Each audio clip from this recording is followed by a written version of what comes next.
Ukraine में राष्ट्रपति Zelensky की नीतियों के खिलाफ सैन्य और जन विद्रोह शुरू हो गया है। इसी वजह से रूसी सेना को ईस्टर्न फ्रंट लाइन पर बड़ी बढ़त मिल रही है। दूसरी तरफ बारूद से जलते शहरों में जनता ने विद्रोह की आग भड़का दी है। रूसी इंटेलिजेंस ने इस भीड़ में अपने एजेंट्स भी शामिल कर दिए हैं।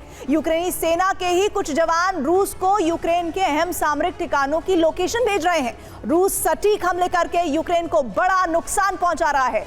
देखिए कैसे यूक्रेन के अंदर रूस दोहरी बगावत भड़का रहा है और इससे कैसे यूक्रेन का बड़ा हिस्सा रूसी कब्जे में जा रहा है। यूक्रेन के सामने बीते 3 बरस में ऐसा संकट अब तक नहीं आया था। यूक्रेन की ईस्टर्न फ्रंट लाइन से लेकर राजधानी कीव तक पूरी सेना और सिविल सोसाइटी में रूसी इंटेलिजेंस ने बड़ी सेंधमारी की है।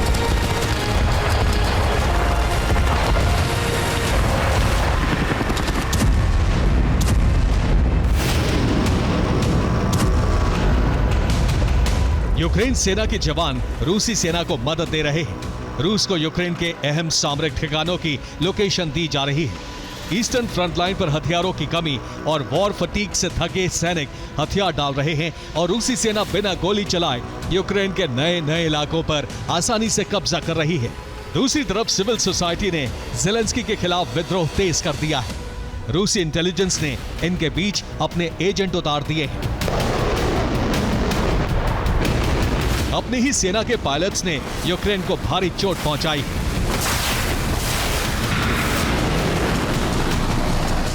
30 जुलाई को रूस ने चेर्निहिव में यूक्रेन के सैन्य प्रशिक्षण केंद्र पर मिसाइल हमले किए।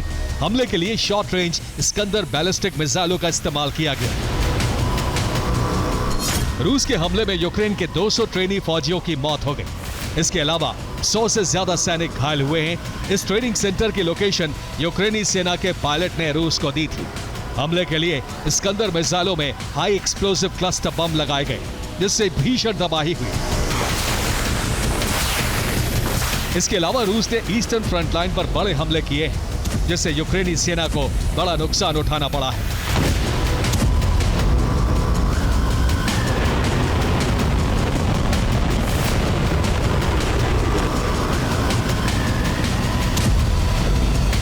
कुपियांस्क में रूस ने यूक्रेनी फौज पर फैब 1500 गाइडेड बम से हमले किए हैं। हेरसोन में रूसी सेना ने यूक्रेनी पोस्ट को तबाह करके एक रेलवे ब्रिज पर कब्जा कर लिया। सूमी में रूसी फौज ने यूक्रेन के इन्फेंट्री टुकड़ी पर हमले किए। इस हमले में यूक्रेन के 6 टैंक और 16 सैन्य वाहन तबाह हो गए। कोस्तांतिनोवका में रूसी ड्रोन फोर्सेस ने यूरोप से मिले कई सैन्य वाहन ध्वस्त कर दिए। खार्किव में रूसी सेना ने यूक्रेनी मोर्चों पर ड्रोन हमले किए हैं। रूस ने खार्किव के वेसिश्चेवे में यूक्रेनी सेना के रसद गोदाम को तबाह कर दिया। रसद गोदाम की तस्वीरें बता रही हैं कि हमला कितना भयंकर था। रूस के लिए ईस्टर्न फ्रंट लाइन पर बड़े हमले करना आसान हो गया है। इसकी कई वजह हैं।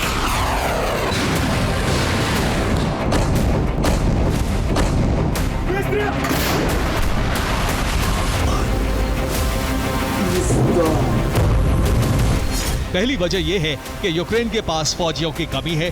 लगातार जंग लड़ने से अनुभवी फौजी थक चुके हैं। दूसरी वजह है ईस्टर्न फ्रंट लाइन पर एयर डिफेंस सिस्टम की मिसाइलें खत्म हो चुकी हैं। यूक्रेन $4 मिलियन की पैट्रियट मिसाइलें वॉर जोन में नहीं खर्च करना चाहता है। इसके अलावा रूस ने भी एयर डिफेंस सिस्टम नष्ट करने के लिए अपने ड्रोन अपग्रेड कर लिए हैं। रूसी सेना के इंजीनियरिंग कोर ने ड्रोन अटैक की रणनीति तैयार की है और ड्रोन में कुछ ऐसे बदलाव किए हैं कि उनकी हमला करने की क्षमता 60 से 65% बढ़ गई है।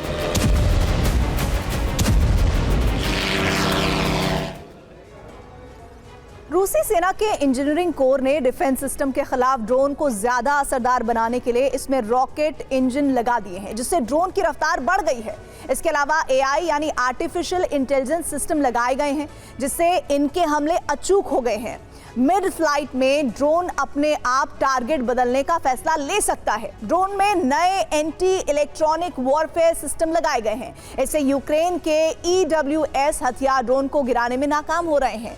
ड्रोन में पहले से ज्यादा बड़े वॉरहेड फिट किए गए हैं, जिससे हमलों की विनाशक क्षमता बढ़ गई है। डिफेंस सिस्टम तबाह करने के लिए रूस डिकॉय ड्रोन हमले कर रहा है। एक बार में 700 से 1000 हमले किए जा रहे हैं, जिससे डिफेंस सिस्टम पर बोझ बढ़ जाता है। डिफेंस सिस्टम को चकमा देने के बाद असली ड्रोन से हमला कर दिया जाता है।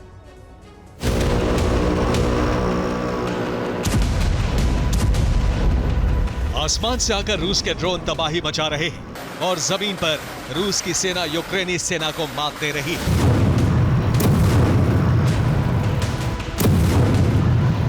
बीते 7 दिन में रूसी सेना ने पूर्वी यूक्रेन के 11 से ज्यादा इलाकों पर कब्जा कर लिया है। 30 जुलाई को रूसी सेना को बड़ी कामयाबी मिली। रूसी सेना ने डोनेट्स्क के चासिव यार शहर को जीत लिया। इस जंग में यूक्रेन के सैनिक कई मोर्चे छोड़कर पीछे हट गए। ईस्टर्न फ्रंट लाइन के टॉप कमांडर ने चासिव यार पर जीत का ऐलान किया है। इससे पहले रूसी सेना क्रामातोर्स्क और द्रोचकोव्का पर कब्जा कर चुकी है। डोनेट्स्क के पश्चिमी इलाके में इस वक्त रूसी फौज आगे बढ़ रही है।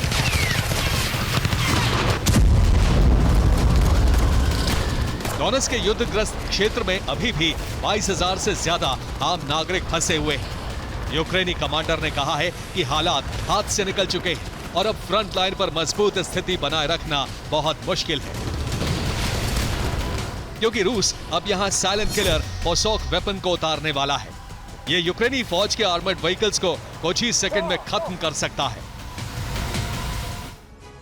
रूस के इस विध्वंसक हथियार का नाम है पोसोक। ये लेजर बीम से हमला करता है।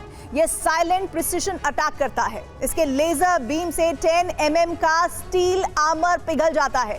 ये anti tank, anti armed vehicle के खिलाफ सटीक हथियार है।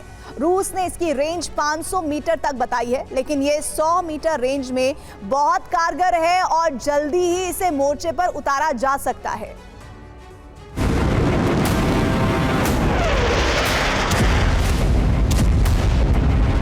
एक तरफ जंग में ज़ेलेंस्की को मात झेलनी पड़ रही है, तो दूसरी तरफ यूक्रेन में उनके खिलाफ विद्रोह शुरू हो गया है। जनता एक बार फिर ज़ेलेंस्की के खिलाफ सड़कों पर है। यूक्रेन का राष्ट्रगान गाते हुए लोग ज़ेलेंस्की से इस्तीफा मांग रहे हैं और रूस के एजेंट इन हालात का फायदा उठाने में लगे। नेशनल एंटी करप्शन ब्यूरो की शक्तियां घटाने वाले ज़ेलेंस्की के फैसले से जनता नाराज है और रूस इस आग में घी डाल रहा है। युद्ध का मोर्चा ज़ेलेंस्की के हाथ से निकल चुका है। अब सिविल सोसाइटी भी उनके खिलाफ है और यही यूक्रेन के भविष्य की झलक दिखाता है। यानी आधा यूक्रेन रूस का होने वाला है और बाकी बगावत की आग में झुलस सकता है। Bureau report, TV9 Bharatvarsh.